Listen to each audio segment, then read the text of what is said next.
يعني فرحت لما بلغوني ان هم عاملين اختاروا 20 عمل غنائي وطني، وكان من ضمن ال 20 عمل دول عمل انا شاركت فيه في الحقيقه مش لوحدي، يعني انا مع يعني العمل اللي اختاروني فيه مع فيه الزميله ناديه مصطفى ولحن الدكتور جمال سلامه وكلمات الراحل عبد الوهاب محمد اللي هو تعيش يا مصر.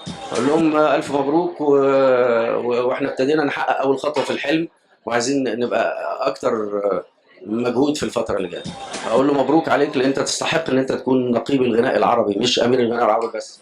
اقول له ربنا يعينك ويقويك، وبتمنى ان كل المصريين تكون عندهم مشاعر الانتماء اللي عندك وعندهم نفس الحب للعمل اللي عندك، وربنا يعينك ويقويك واحنا معاك ووراك.